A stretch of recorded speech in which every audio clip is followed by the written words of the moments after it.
Hello, everybody, again. This is your favorite speaker, Dr. Ronald Brown, ready to give you another exciting lecture on some aspect of religion in the world today. As you all know, I have multiple qualifications, both in history, political science, and world religions. In fact, my second MA was from Harvard Divinity School in world religions, 2 degrees in world history, and finally a PhD from the University of Geneva in Switzerland in international politics. So what I'm especially fascinated about is the role of religion in the world today. When we study religion, we always study things about the past. But my special concern is, as you followed my other lectures, you'll always know I'm very concerned about linking the past with the present and always peering into the future. What is going to be the role of religion in human future?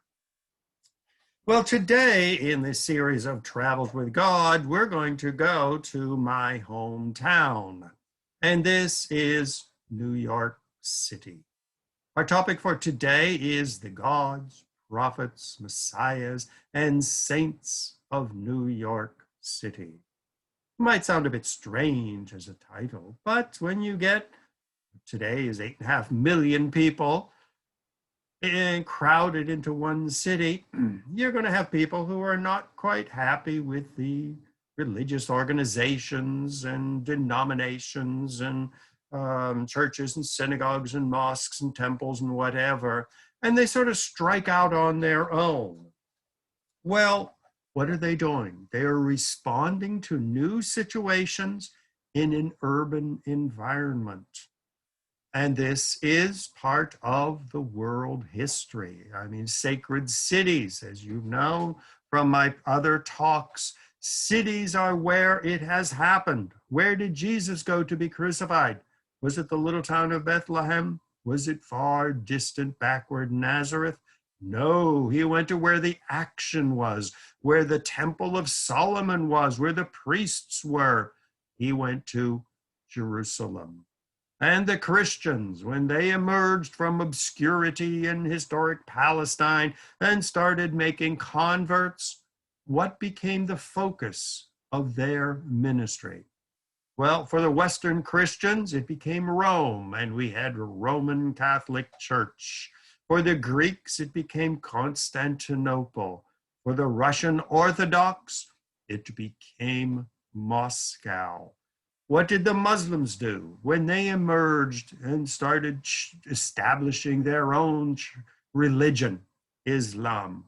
Well, they simply adopted the city of Mecca and nearby Medina and transformed them from pagan sanctuaries to the holy city of Islam. So today we're going to talk about a very different aspect of religion and urban environment, and that is not going to Varanasi, not going to Angkor Wat or Machu Picchu, not going to Mecca, Rome, Constantinople, or Istanbul today, or Moscow, even though I have been to all of these places. But today we're going to do something a little bit closer at home, and that is New York City. How has the growing city of New York influenced religion? Its radical diversity from the colonial periods, when it was noted as a city where gods were on every street corner.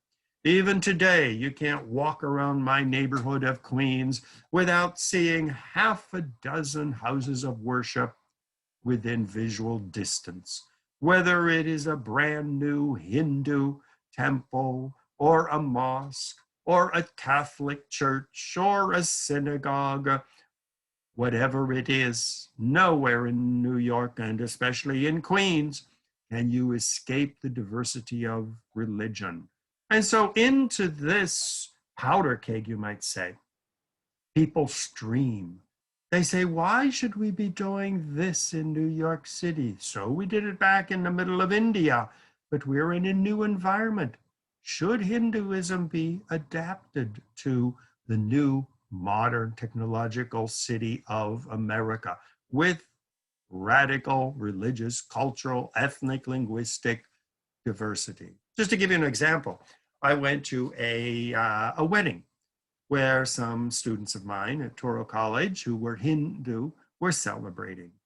Well, the wedding degenerated into a literal fist fight because the older generation said, well, back in India, it was part of our culture and tradition and religion to sit on carpets on the floor, like with Muslims and Ethiopian Christians and many other religious groups. You leave your dirty shoes outside and you walk in your socks and you sit on the floor on beautiful, lavish carpets often.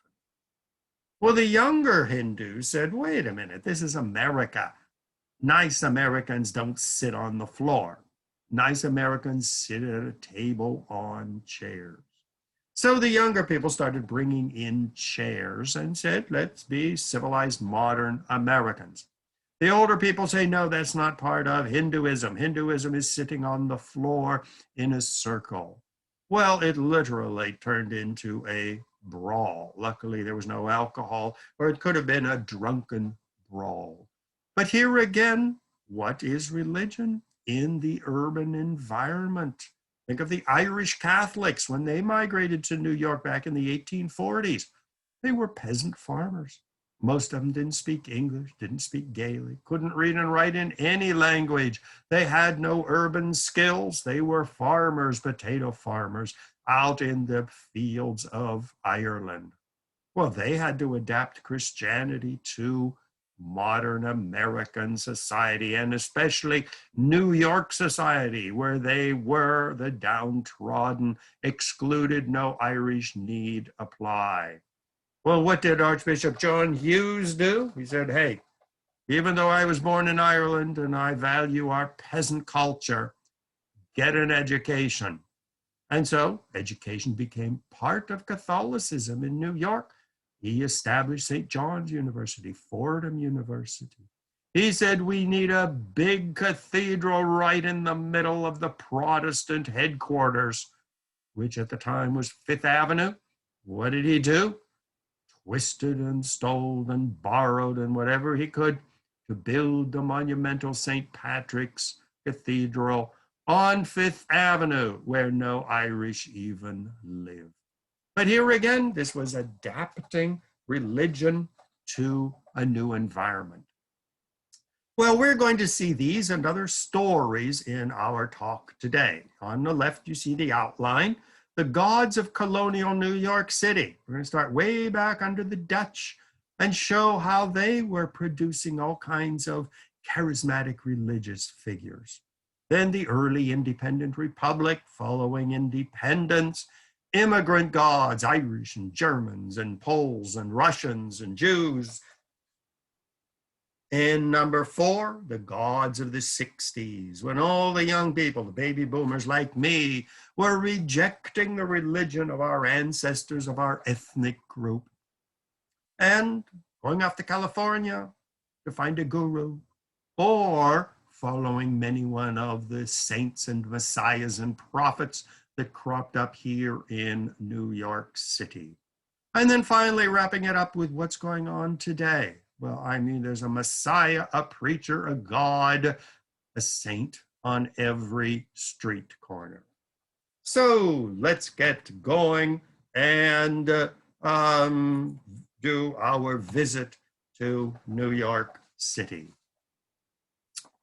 Well, the goals of all religions, no matter how diverse they are building a perfect human society. Religions don't thrive out in the desert. Jesus may have gone to the desert. The Prophet Muhammad went up into the desert to meditate, and Moses went up into Mount Sinai to get his 10 commandments. And the Buddha wandered for 40 years, going from place to place looking for enlightenment.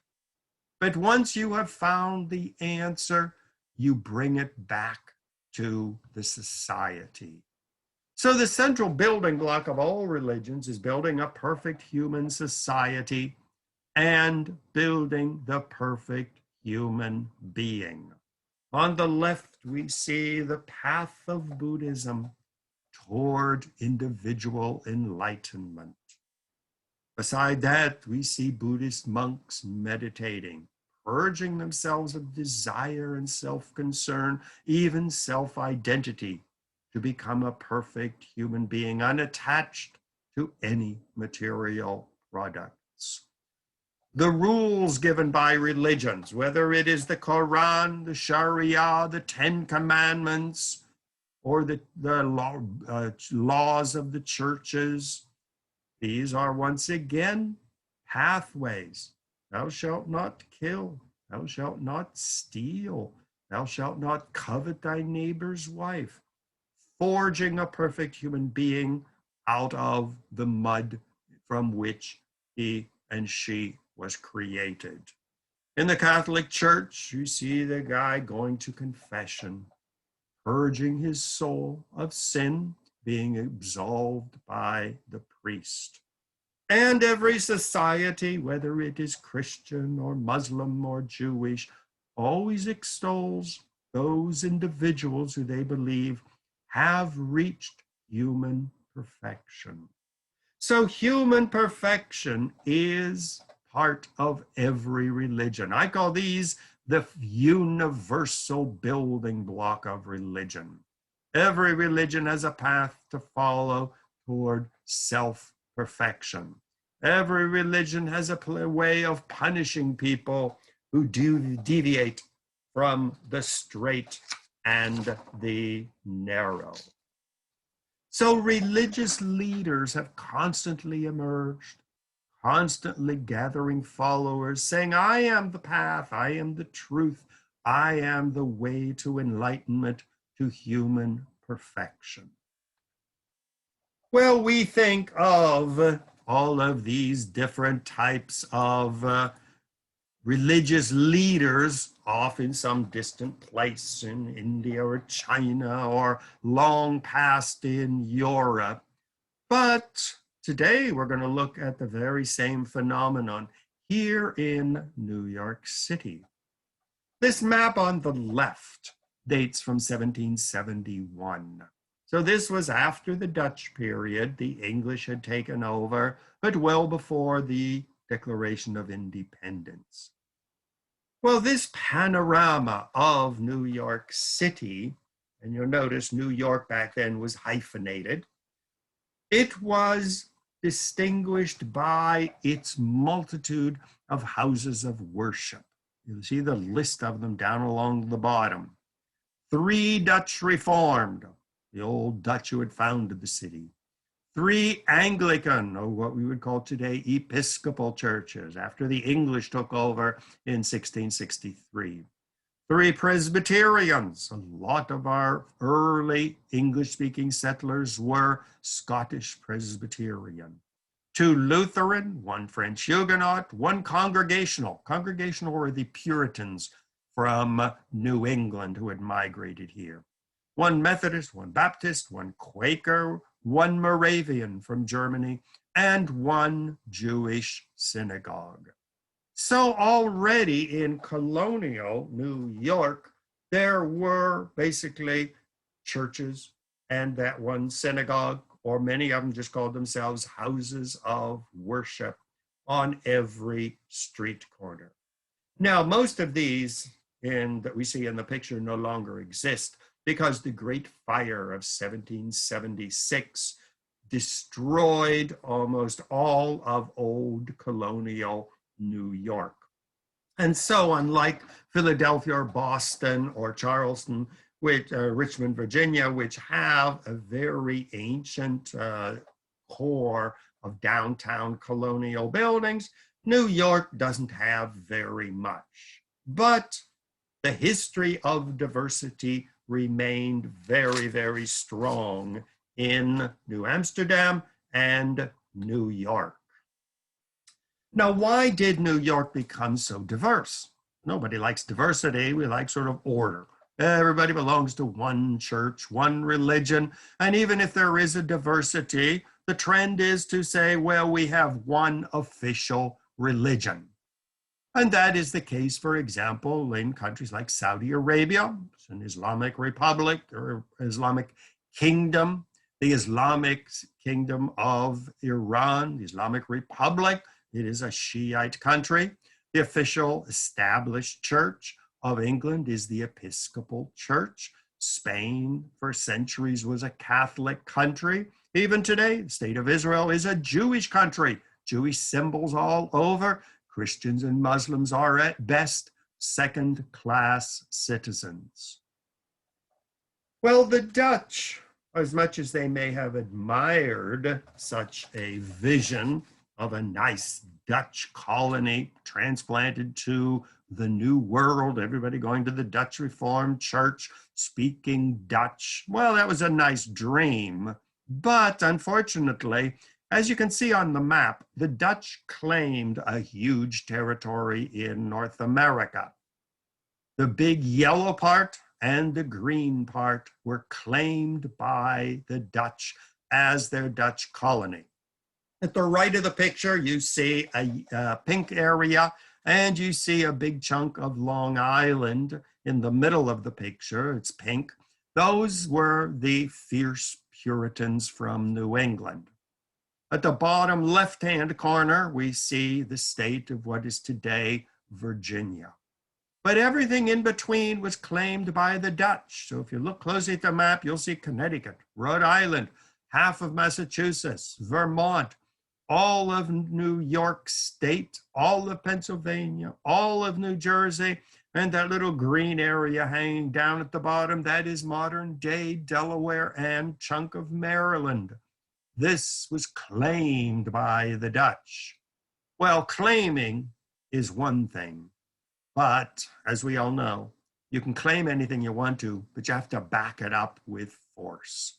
So the Dutch realized that most Dutch people were not eager to leave lovely little Holland with its tulips and canals and come trudging off to look for beaver pelts up in the swamps of New Jersey or in the wild Indian and wild animal infested areas of upper state New York or Pennsylvania. So the Dutch literally had no choice but to throw open the doors of immigration and saying, if you come here, pledge allegiance to the Dutch colony, work hard, we'll close our eyes to whatever your religious background may be. We are not that interested.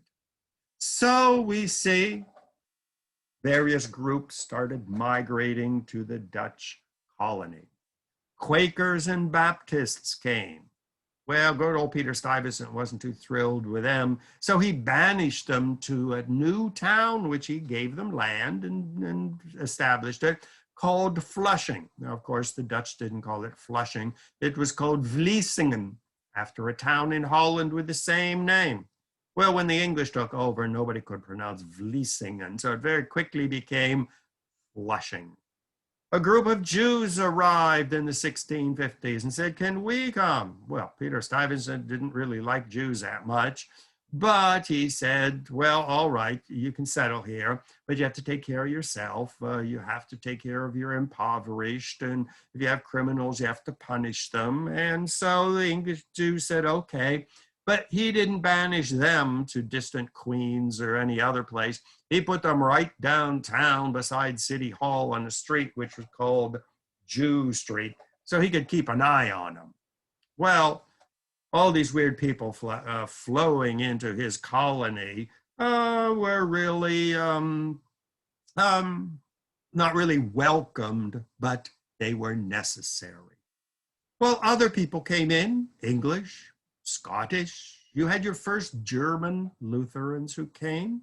There was the famous Bronk family that came, and they were, I believe, Northern European, Norwegian or something. And they said, can we settle here? One big family. And he says, okay. And he sent them up to the north of Manhattan. And that's where the Bronx lived, the Bronx family. So the family name stuck. And so today people say we're going to the Bronx because it belonged to the Bronx family. French Huguenots were allowed in. German Moravians started showing up. All these people who we saw on the previous map got permission and settled. Well, Peter Stuyvesant did draw the line, though. He said no Catholics, because if you look at the map on the left, you'll see just north of the limit of the yellow area is French Quebec with all those terrible Catholics.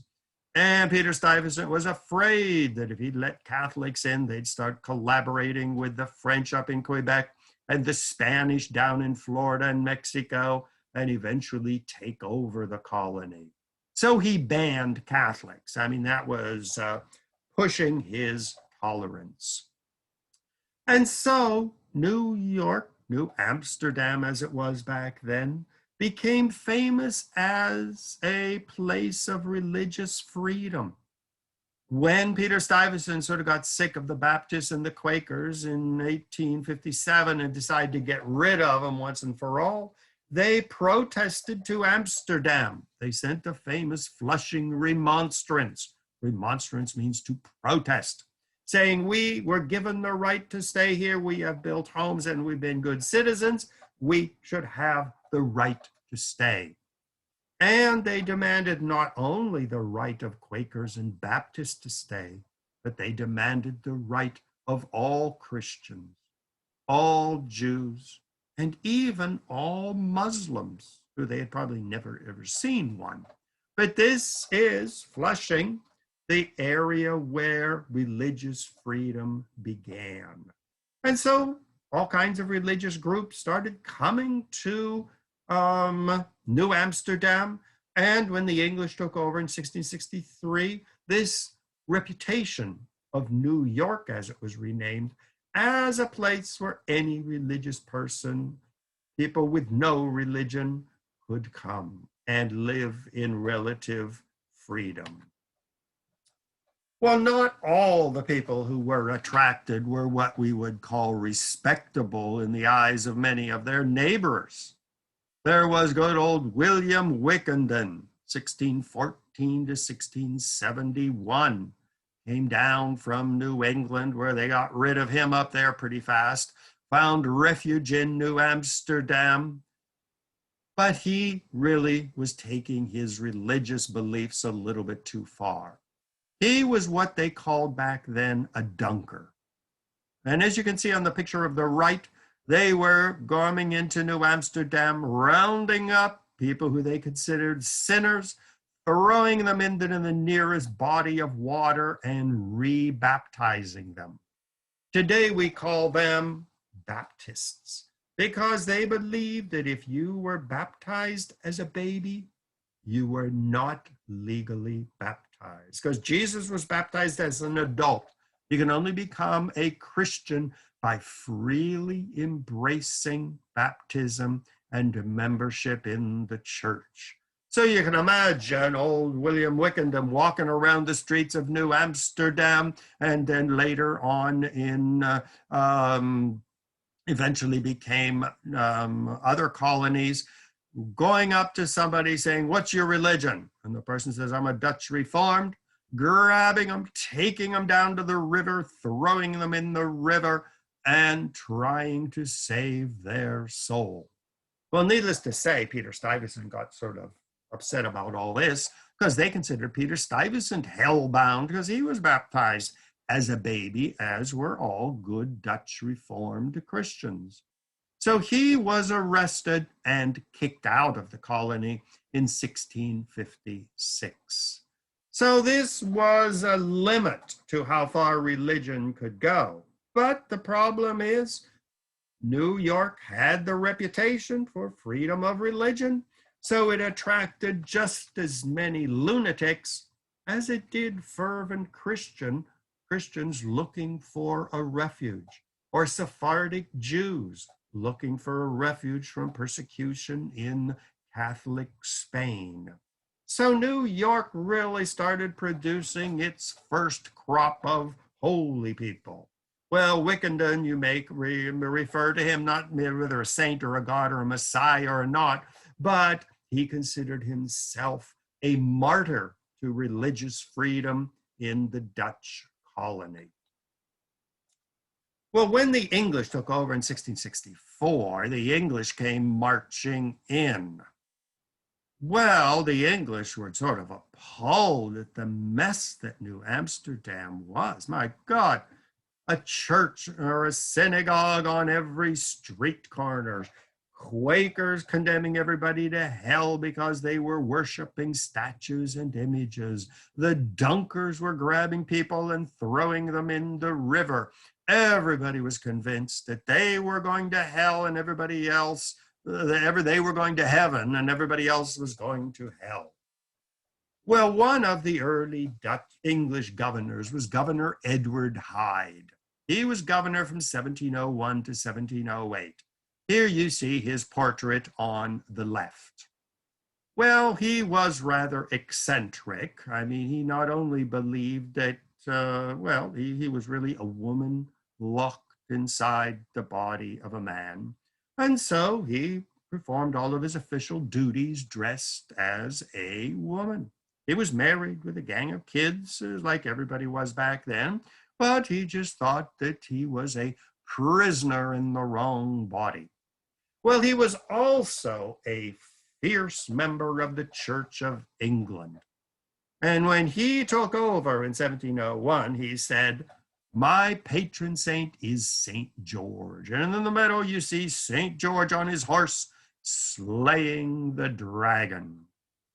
So he gathered together a group of Church of England preachers and sent them to Flushing, Queens, which was infested with Baptists and Quakers and all kinds of other weird people.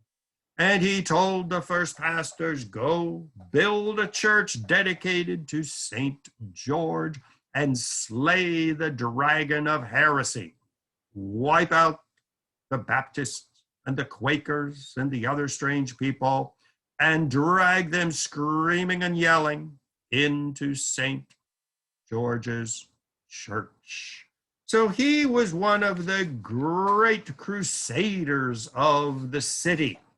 He was going to stamp out religious diversity and make it into a microcosm of England, loyal to the Church of England. Well, as you can see from the dates, he barely lasted 7 years, and he was recalled to England because basically England really didn't care too much about what church you went to.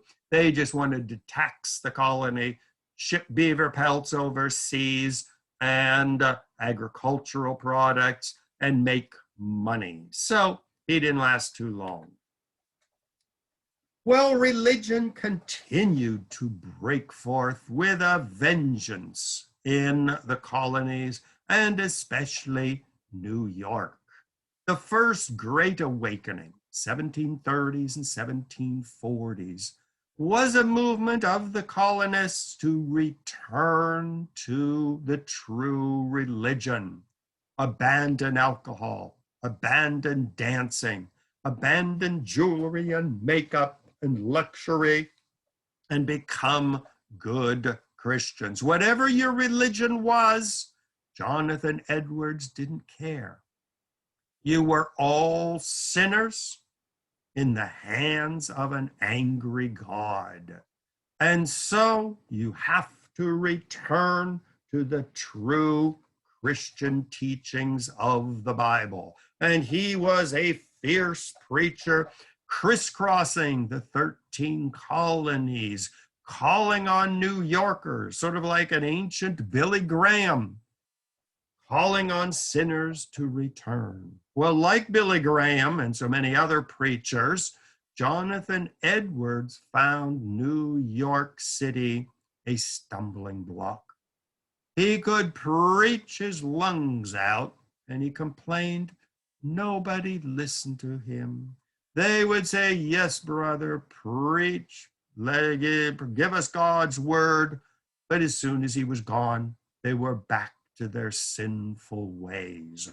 So New York was known for its crazy religion, its diversity of religion, and its conviction that nobody was going to tell New Yorkers who was the true God or what was the true religion.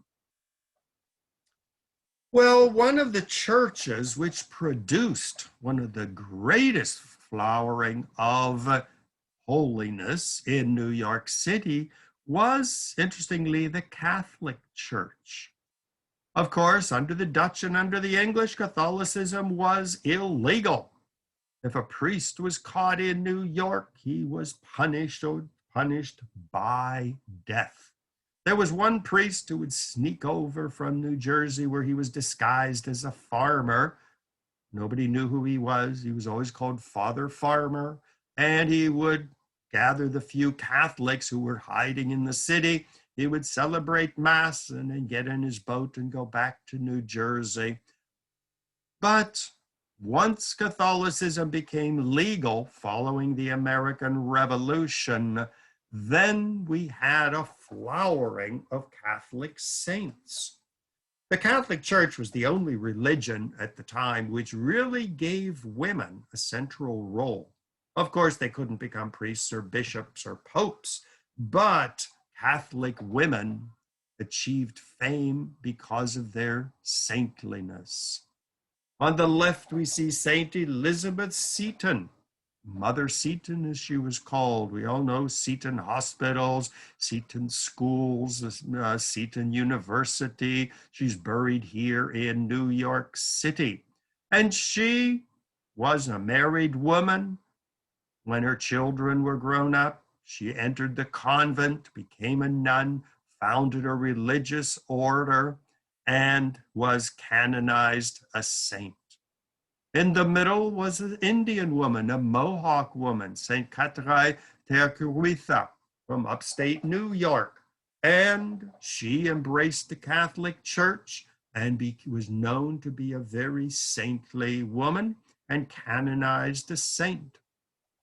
Pierre Toussaint, the first Black saint in America, was a slave born in Haiti, brought to New York by his master, but was educated, spoke French, spoke Creole, spoke English, and ended up working very hard as a barber and a hairdresser and a fashion advisor for the well-to-do women of New York, bought his freedom from his master, bought the freedom from for his family, and ended up becoming a very wealthy man, one of the founders of the first Catholic Church in New York, appropriately named St. Peter's.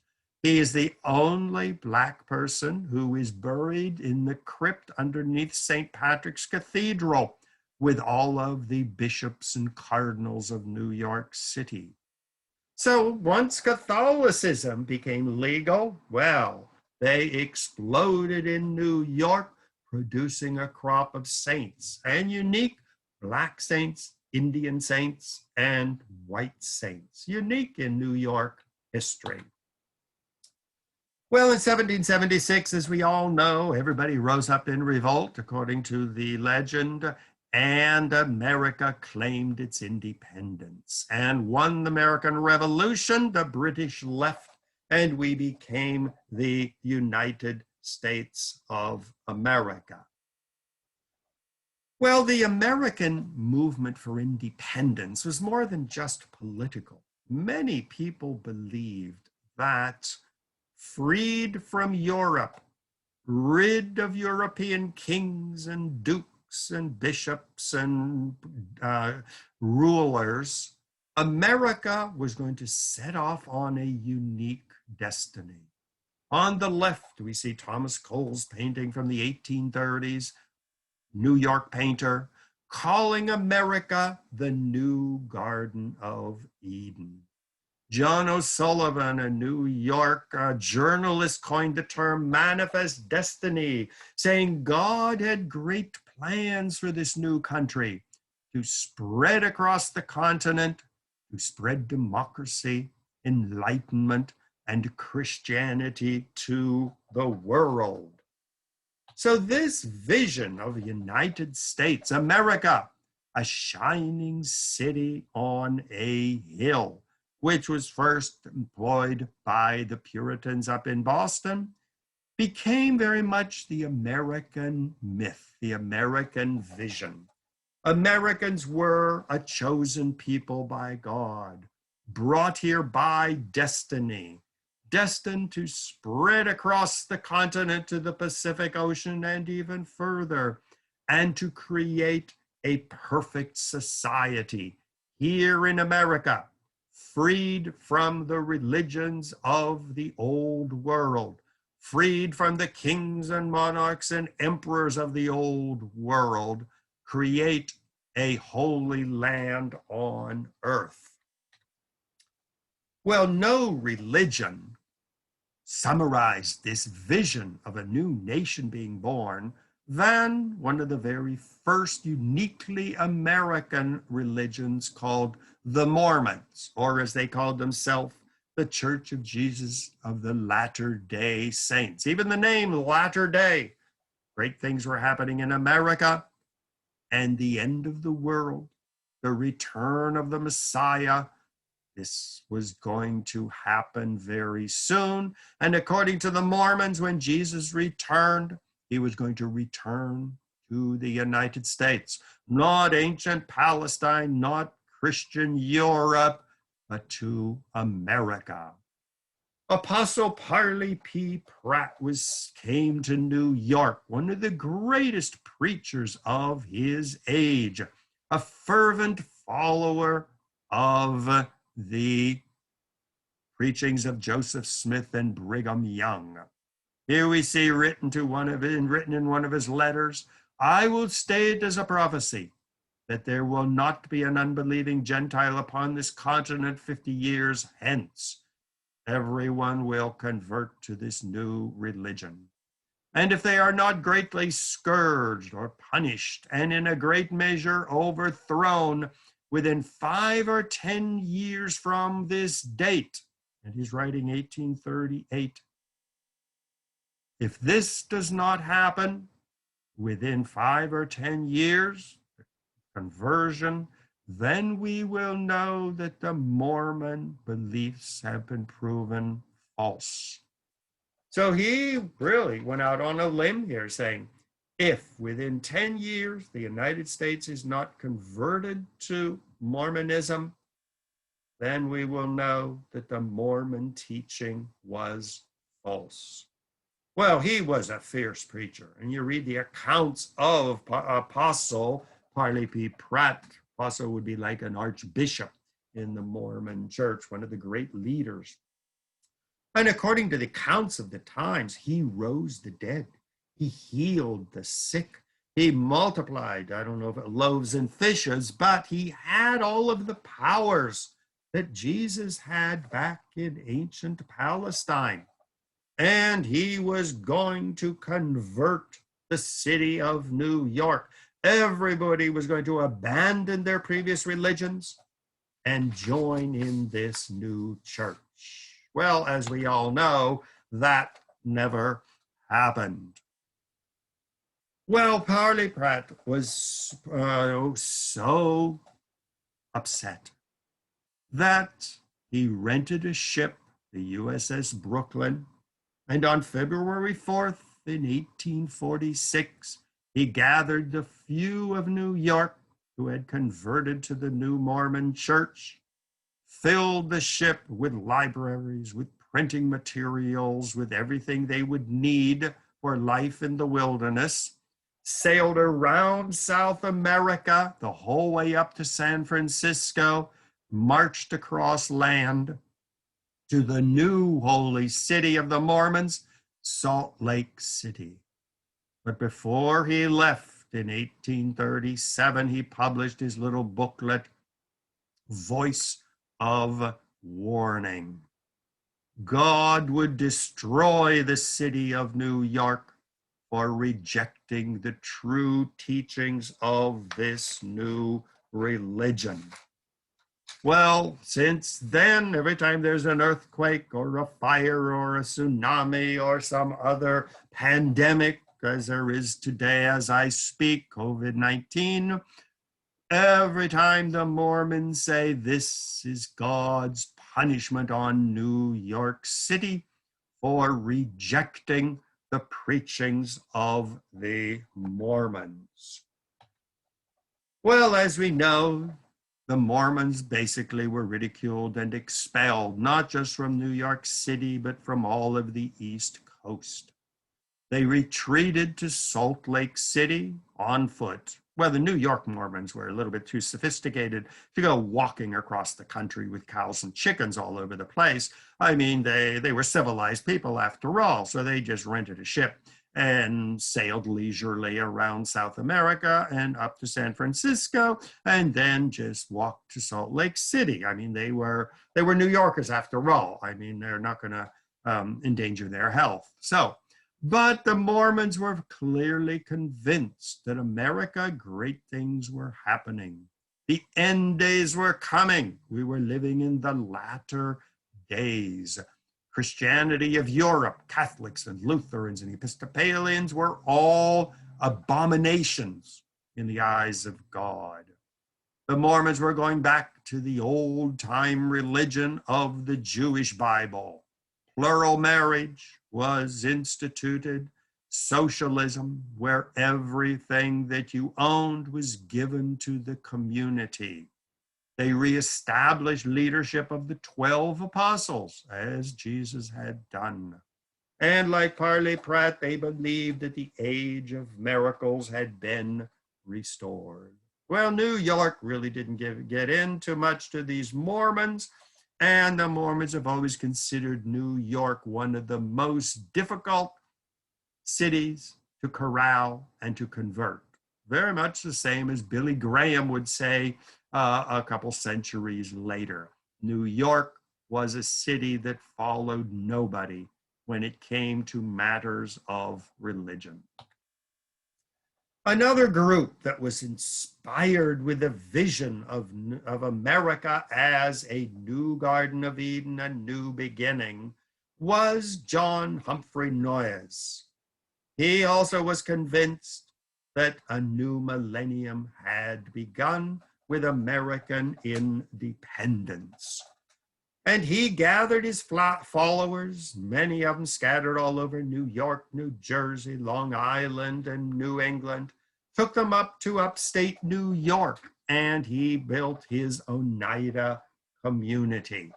And once again, a great preacher, handsome, charismatic, straight-standing, attracted thousands of followers. And many New Yorkers said, it's time to leave New York, join this new movement.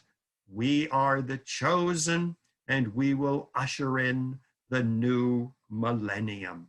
And once again, the return of Jesus, the Messiah.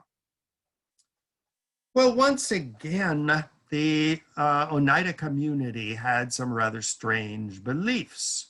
For example, they believed, like the Quakers, in the absolute equality of men and women. Women who joined were taught to read and to write, to study the Bible, to read history, to learn a trade. They built their churches in Brooklyn and New York City and even started expanding nationwide back in the mid-1800s. They believed in perfectionism, that humans here on this earth could become perfect. Well, this society believed in male continence, which meant you could have sex, but women would not become pregnant. They believed in complex marriage, that love was the bond. If you no longer loved your partner, you were free to choose another partner. But once again, this whole dream of creating the perfect person living in a perfect society here on earth. Still another fascinating group that emerged at this time were the Adventists. And here again, William Miller, founder of the Millerites in the early 1800s, was also convinced that America was going to be a new Garden of Eden, and Americans, as they became perfect, would usher in the end of the world and the return of the Messiah.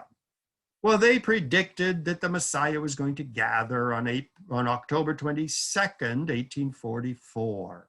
And so all of their followers in New York and the metropolitan area basically sold or gave away everything they owned, their horse, their house, their clothing, their jewelry. They went into upstate New York. 50,000 gathered to await the return of Jesus.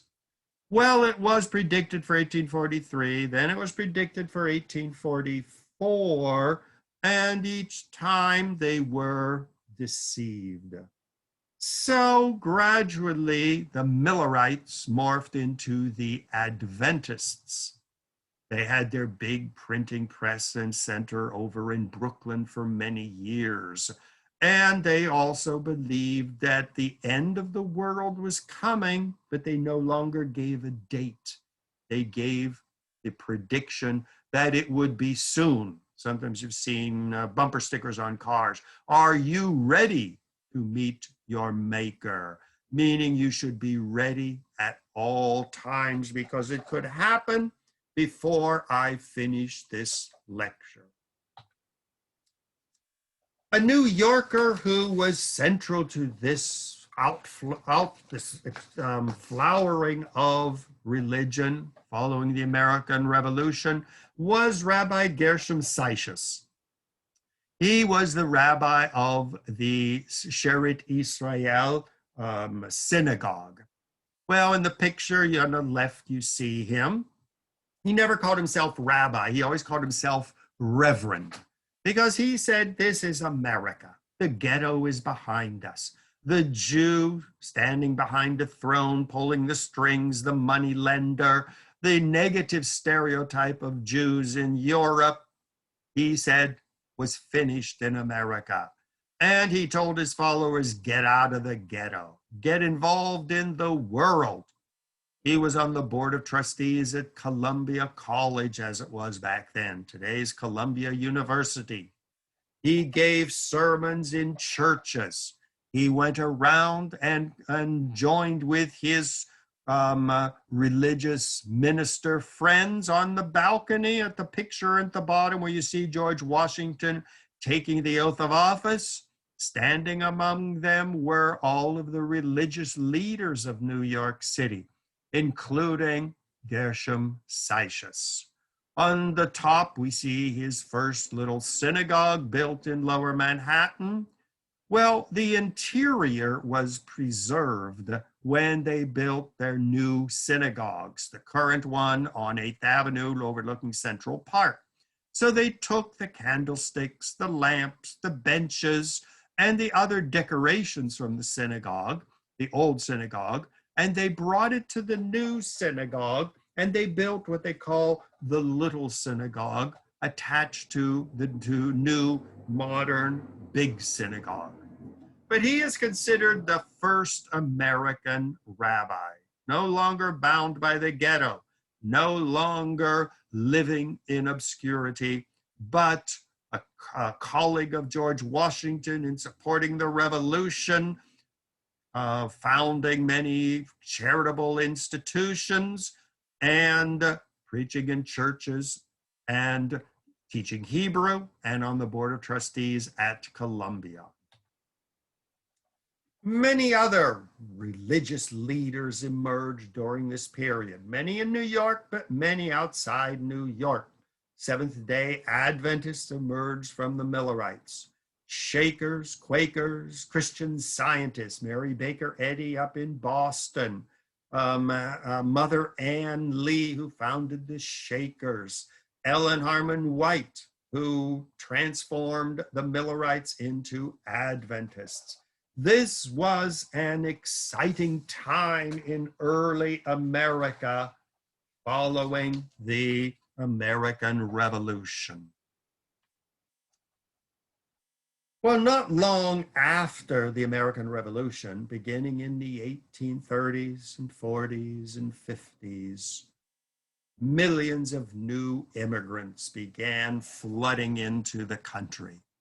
We had 2.5 million Irish, 2 million German, Lutheran, Catholics, and Jews. We had French, English, Scottish, all kinds of other Europeans. French Huguenots came and established New Rochelle just north of the city. The city was the melting pot. Well, there was this wonderful woman, Marie Estelle Brown, who was born in the Midwest and became one of the leaders of a new religious movement called the Pentecostal churches. Well, the Pentecostal churches, this was a new American religion which grew up in the West along with evangelical churches, saying, reject the old religions of Europe and establish an American religion. Well, Marie Estelle Brown was gifted with many gifts. She was a great speaker, charismatic personality. Well, she was convinced that God had called her to convert the pagans of the world. So one day she was praying and she prayed, God, tell me where to go to convert the pagans. Well, in the mid-1800s, when you wanted to convert pagans, you went to Africa or you went to China or someplace in Asia. I mean, the Chinese were all idol worshipers anyways, and the Africans were worshiping spirits and trees.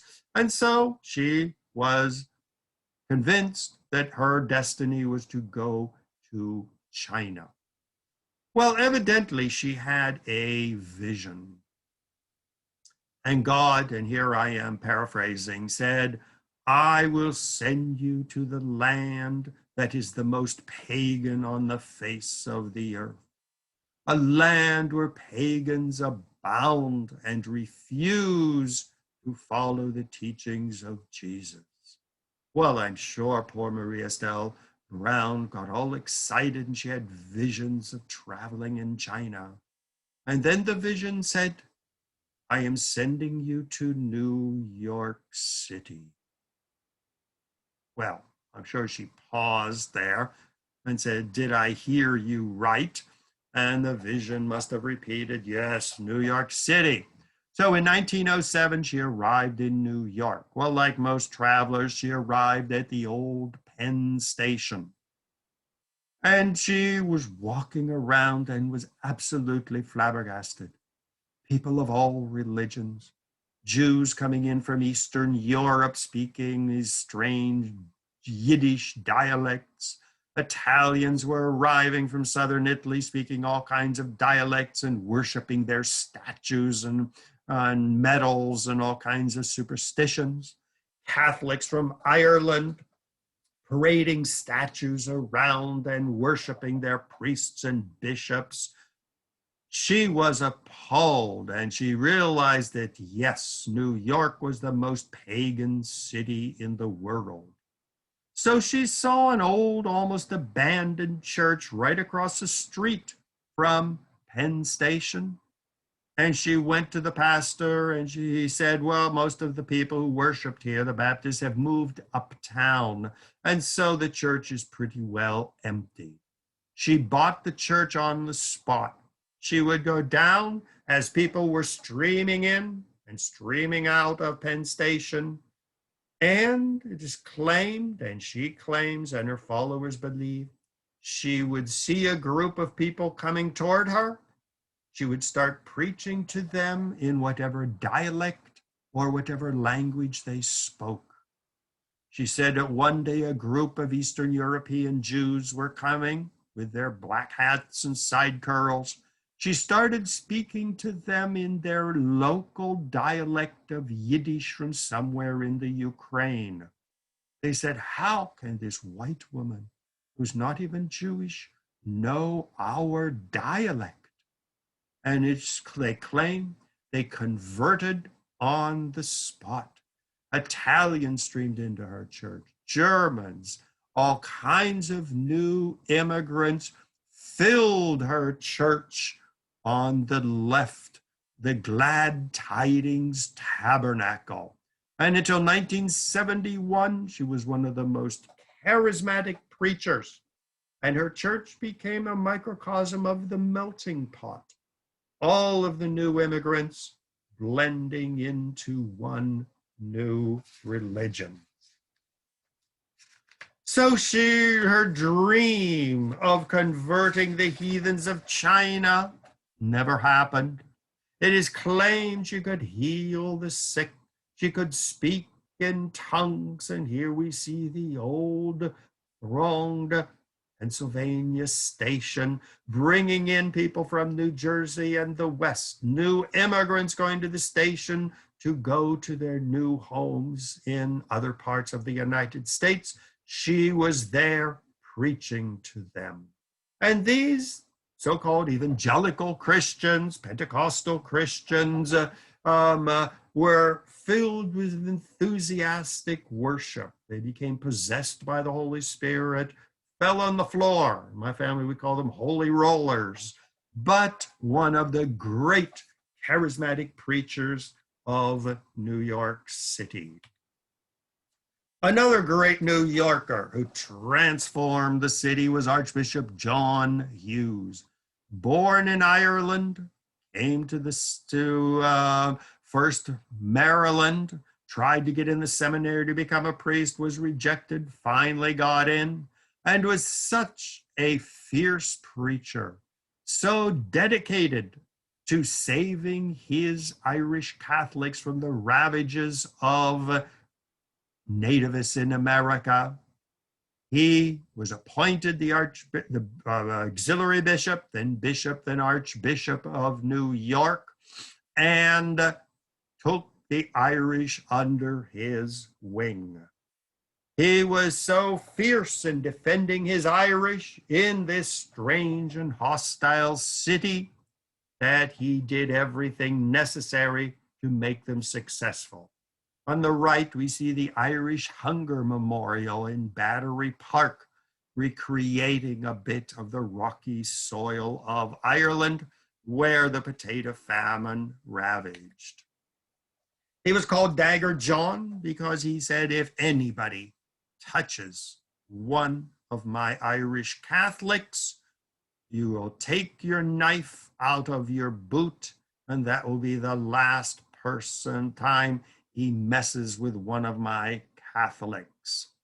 He was also called Old Bricks and Mortar. He built churches, he built convents, St. John's University, Fordham University, St. Vincent's Hospital, Immigrant Savings Bank, and of course the monument was his monumental St. Patrick's Cathedral right in the middle of Stuyvesant Row, where the old Dutch and English Protestants lived on Fifth Avenue, saying, we Catholics are here, whether you want us or not, whether you like us or not, we are part of New York City.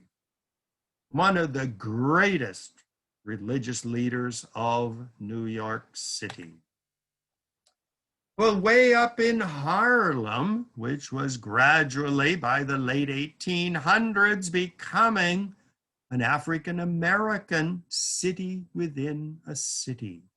The Great Migration from the South brought up tens of thousands of young African-Americans who migrated to Harlem, which was called the Mecca of African-Americans, meaning like the sacred city of Mecca for Muslims, every Black person must at least visit this new city within a city, or possibly live there. Well, Elder Clayhorn Martin, born 1851, we believe somewhere in the South, but nobody knows where, followed in this path, came to Harlem just in time for the 1920s and the Harlem Renaissance. Well, he said Harlem is sacred ground for African Americans. It's not just a neighborhood, an ethnic neighborhood, or a racial neighborhood. It is holy ground. And just like Moses was told when he approached the burning bush, take off your shoes because you are walking on holy ground, a tradition which Muslims do until today. Hindus take off their shoes when they go onto sacred ground. Ethiopian Christians take off their shoes when they enter their churches. Well, so Elder Clayhorn Martin walked the cities of Harlem day and night, winter and summer, snow and burning sunshine, because he wanted nothing to separate his feet from the sacred ground of Harlem. And this has inspired many Harlem preachers. Here we see a revival with the barefoot prophet, Apostle L.L. Gilbert, once again plugging into the tradition of Elder Clayhorn Martin, who was not a great preacher, was not a charismatic person, but when you saw him walking the streets of Harlem in the middle of a snowstorm, wearing his suit, but in bare feet, that communicated the message that people in Harlem wanted to hear during the Renaissance. Well, the Harlem Renaissance produced many more charismatic preachers, all of them coming from somewhere else, but making their career, leaving their mark on Harlem. On the left, we see Sweet Daddy Grace, an immigrant from the Cape Verde Islands in the middle of the Atlantic, Portuguese islands. His name was Grace in Portuguese, but she became very easily Grace. He established the United House of Prayer for All People. Charismatic preacher, charismatic personality, always dressed in white. He was the first one to introduce what was traditionally called the devil's music into his church services, which meant trumpets and drums and pianos and guitars and all kinds of other loud instruments. He said, if this music can attract thousands to the bars of Harlem during the Renaissance, well, bring the music into my church and people will come here to hear some of the best religious music. He single-handedly transformed the devil's music of jazz from the bars to God's music in the United House of Prayer for All People. Father Divine, also during the Harlem Renaissance, a great preacher, a person who could inspire masses to follow him. Here we see some of his great giant banquets, where he said even the poorest of a Black person living in Harlem, when he comes or she comes to my church, is going to sit down to a 5-course meal and get the dignity that they are denied in racist America. Well, nearby in Italian Harlem, a woman who was recently in the news, Mother Cabrini, the mother of Italians. So many Italians were migrating to the city. Many of them were being tempted into the Protestant churches by Protestant ministers. Many of them were losing their faith as they lost their traditions. Well, she organized a group of nuns and brought them over from Italy and started building Catholic schools, revitalizing Catholic rituals of carrying the statue of Mary in the streets. The famous Madonna of 115th Street by Robert Orsi, celebrates a revival of Italian Catholic heritage in the city. At the bottom on the right, we see the church devoted to Mother Cabrini, and that is where her tomb is. And so, once again, a woman who emerged from the obscurity of Italian women back at a time when most women were either married off at a young age, or the only alternative was to become a nun.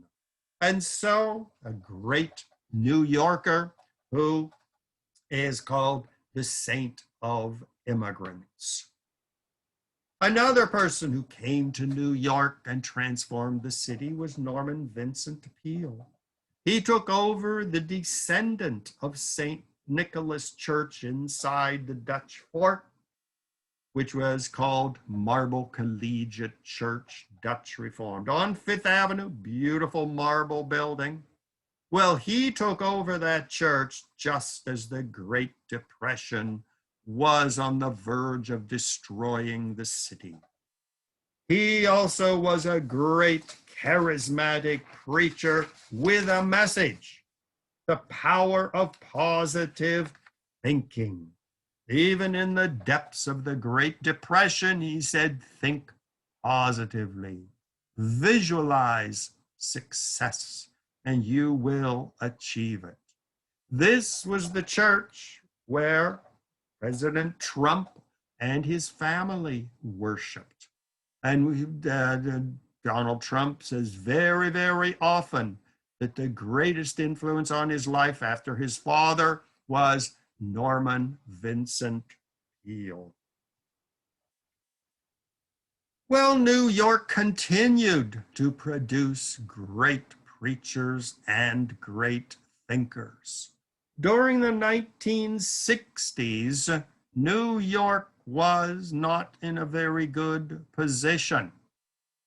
The baby boomers, 77 million born right after World War II, up until about the 1964, were the baby boom generation.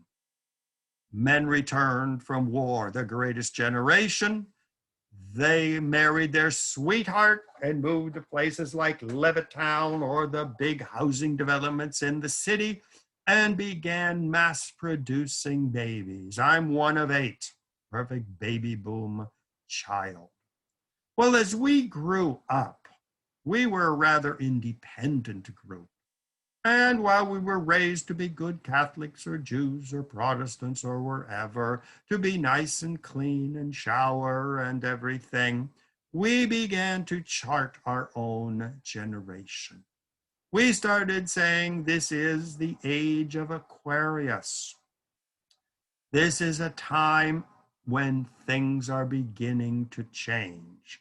We started rejecting the sexuality of our parents. Get married and have 8 babies?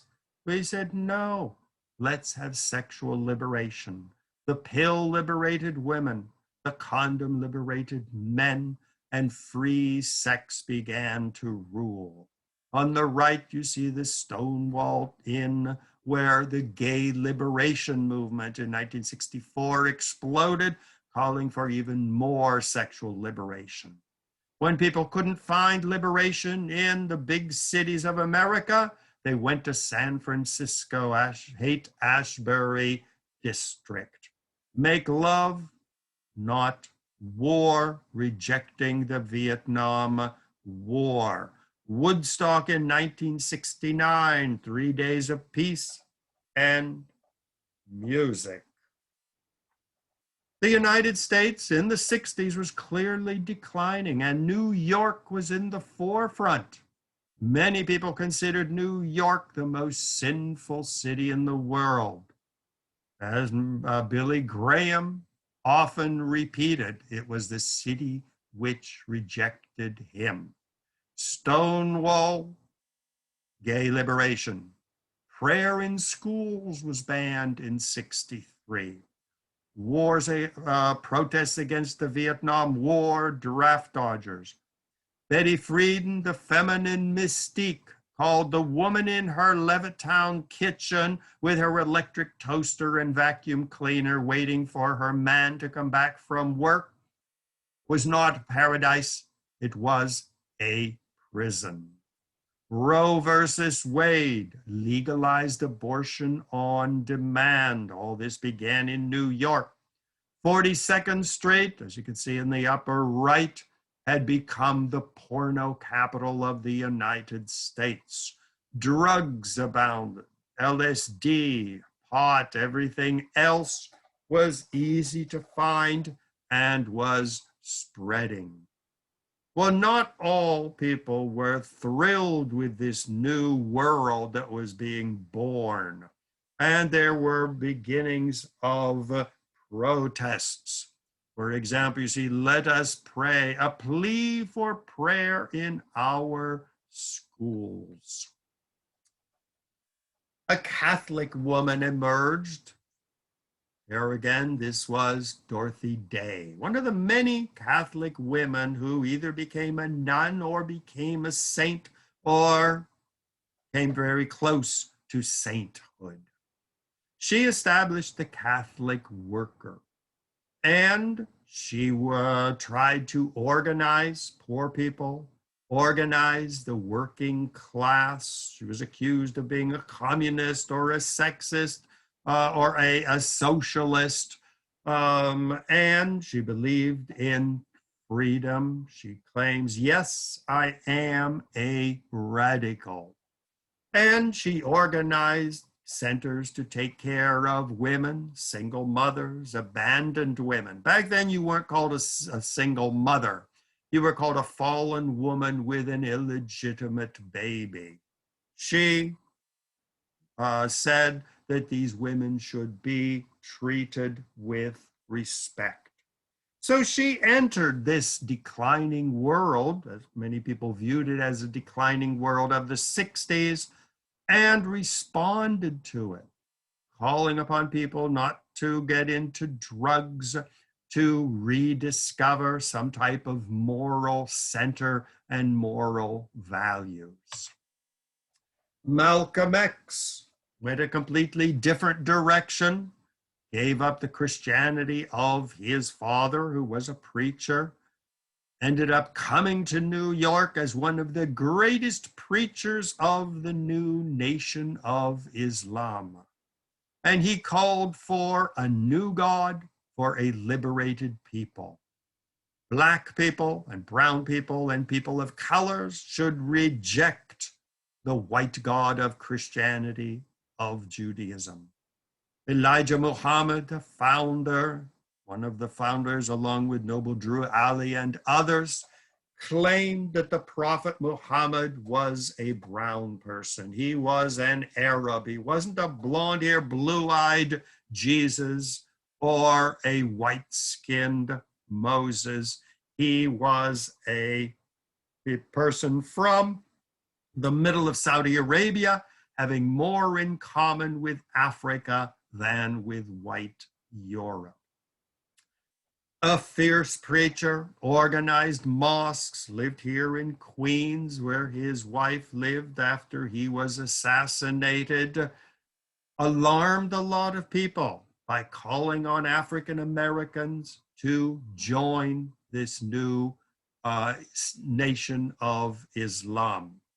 Well, as we know, he eventually went on pilgrimage to Mecca and discovered what we call today Sunni Islam, or the mainstream Islam, returned to New York. And here on the right, we see the Malcolm Shabazz Mosque. He used the name X because his original name was Malcolm Little. And he said, that was the name given to me by my slave masters. I don't know what my name is. And so he wrote X. In Mecca, he discovered that his Muslim name was Shabazz. And so Malcolm Shabazz Mosque on 16th Street in Lenox Avenue is until today the Malcolm Shabazz Mosque. The 1960s and 70s were filled with all kinds of cults and sects. Everybody was looking for some new kind of religion. You couldn't go through Penn Station or the bus station in New York or walk the streets very far without seeing dancing Hare Krishnas, tempting you with the religion of Hinduism. Zen Buddhism was spreading throughout New York and the country. There were preachers such as David Koresh, Jim Jones, who called on followers to leave the cities, to go to cult centers in Texas or in Guyana in South America, once again attracting a lot of young people. Scientology was founded and became another great, I wouldn't say great, but I'll say a major world religion of the 1960s and 70s. You see Judaism forming all kinds of groups such as Jews for Jesus, evangelical Protestants identifying with Jews, even some claiming to be the actual Jews, as the Mormons claimed. Well, until today, New York is awash with gods, prophets, messiahs, and saints. This tradition of New York total religious liberty continues. Following World War II, Menachem Schneerson migrated from Eastern Europe, from the town of Lubov, gathered together the last followers who had survived the Holocaust, bought the building in Brooklyn, which became his headquarters. Today, this is the Chabad Lubavitch Center. Well, he went around the streets preaching to people, calling upon them, return to Orthodox Judaism. Well, he became such a fierce teacher and such a charismatic preacher and personality that many of his followers started referring to him as the Messiah. As you can see on the poster on the right, Yechia Melech HaMashiach, which means he is the King Messiah. The Jews no longer have to wait for the coming of the Messiah. He has arrived and he is alive in Brooklyn. He died in 1994, is buried in Brooklyn. Around his tomb, 24 hours a day, 7 days a week, his followers gather, waiting for him to return from the dead and rule over the world as the new Messiah, the promised Jewish Messiah.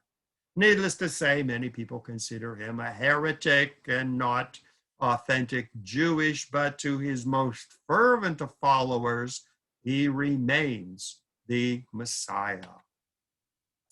Here we see people gathered at his tomb offering prayers and petitions. So many followers have started following him that the book, Sue Fishkoff, the Rebbe's Army, he's referred to as the Rebbe, which is a takeoff on the name Rabbi, saying that he has established a veritable army of Orthodox Jews, many of them former cult members, many of them former drug addicts, many of them former non-Jews, many converts from Christianity and other religions. This is part of their missionary outreach work, preparing the groundwork for his return and the world recognition of him as the Messiah. Another woman who was a former Lubavitcher who set off on her own was Rebbetzin Esther Jungreis. She became one of the most charismatic Orthodox Jewish women. She would hold big rallies in Madison Square Garden. Are you a Jew? Calling on Jews, especially Jewish women, to study the Torah, which for many centuries was reserved only for men, to become an active Jew, not just sitting at home having babies and cooking for your husband, but charted a new role for Orthodox Jewish women. The word Rebbetzin in Yiddish is traditionally the word used for the rabbi's wife. A Rebbe is the man, and a Rebbetzin is simply his wife, like the word Mrs. Whereas she said no longer is it going to be the word used for just the rabbi's wife. It is going to be a whole new form of Orthodox ministry. She established her own synagogue and center in the Upper West Side, Hinenu, a great preacher, and really inspired legions of Orthodox Jewish women to study the Torah, to become committed, to become educated. Marriage was not the only option for Orthodox Jewish women. Another Messiah that has been associated with New York is the Reverend Sun Myung Moon. He is the founder of the Unification Movement. He started the Unification Movement in Korea and then transferred the headquarters to New York City, where they have a theological seminary and churches and centers here in the city. He crowned himself the Messiah in 2004 and claimed that he was the promised Messiah of the Christian Bible. And here you see on the right one of the many books written both about him and by him, proclaiming his role as the promised Messiah.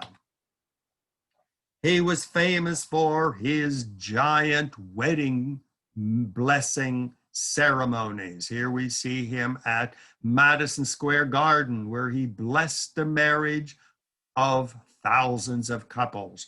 Very often, as the Messiah, he would choose who was going to marry whom.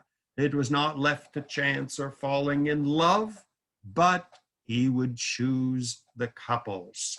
On the right is the graduation ceremony at the Unification Theological Seminary. They had one branch in upstate New York near Barrytown. Now the main branch is down in the middle of Manhattan. I teach world religions at this seminary, and so I am sure I am somewhere in the picture, but I could never find myself.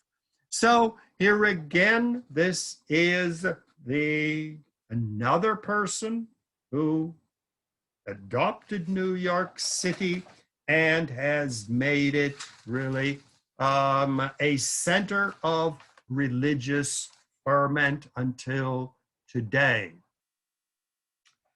Just recently, I happened to be down in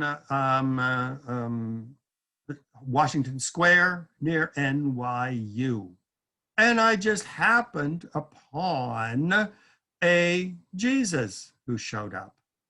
And this was, it should be the Son of God, Lord Savior Jesus Christ. This was a guy who had established headquarters in where the fountain used to be, and Washington Square, and was preaching that he was the Son of God, a reincarnation of Jesus. And on the left, you see the New York Post, where he was there with Washington Square behind him. He had a habit of deciding to celebrate his glory with no clothes on, which was causing him problems with the police, but he managed to survive for several months.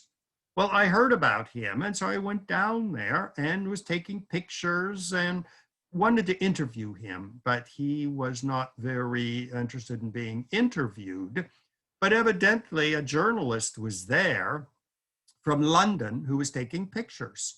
And as you can see, that's me walking around behind him, reading some of the his writings, which are on the floors, taking pictures and seeing how he lived.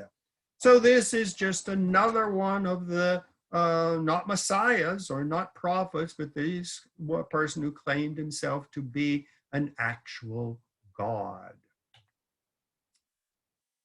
Now, New York is really a central stage for religious diversity.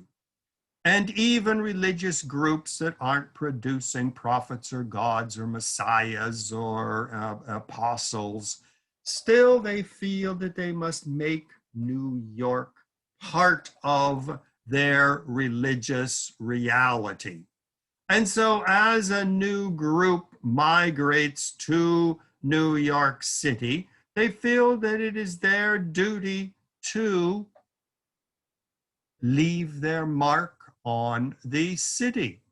And here we see on the left the Islamic Culture Center, which I showed you earlier, once again built by the Muslim community of the city. Whether you are a white, blonde-haired Muslim from Bosnia, or black from Senegal, or Asian from China, or brown from India, they all contributed to building this glorious, ultra-modern mosque, as if to proclaim, we are part of the New York City experience. On the right again is the Ganesha Temple. See them parading the city, around the city, the god Ganesha, the god that overcomes obstacles. Buddhists have their temple on Canal Street and Buddhist temples all over the city. Brooklyn has its Voodoo temple, where you see Santeria and Voodoo temple. You see Mama Lola on the right, the queen of Haitian Voodoo with her temple in Brooklyn. Well, what's going to be the future? Well, today we have evangelicals who are emerging as the major religious group in the United States. And as I speak, we have Donald Trump, who is the darling of the evangelical Protestants, working toward a new 4-year term of office. So new religious movements, old religions, immigrant religions, religions from the colonial period, religious figures from the early Republic, from the Great Depression, from the Harlem Renaissance, have all made New York their sacred city. So once again, this is Ron Brown, or you can call me Dr. Ronald Brown, logging off. If anybody has any questions or issues they'd like to share with me, this is my address, ronbrownmedia@gmail.com. On the left, you see me doing research, wandering around brand new houses of worship. This is the Kingdom Hall of Jehovah's Witnesses. Fascinating picture because you see it's written in Chinese, Korean, Spanish. 3 languages attracting new converts in the middle of Flushing. And on the right, you see me on 5th Avenue with the celebrated St. Patrick's Cathedral, one of the great religious monuments to the Irish chapter of New York City. So once again, I will log off at this point. And once again, if you have any questions or comments, feel free to send me an email and I will respond.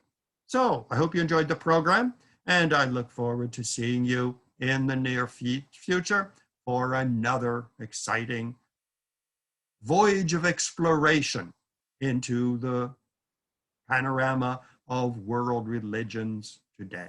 So thank you very much, and I'll see you shortly.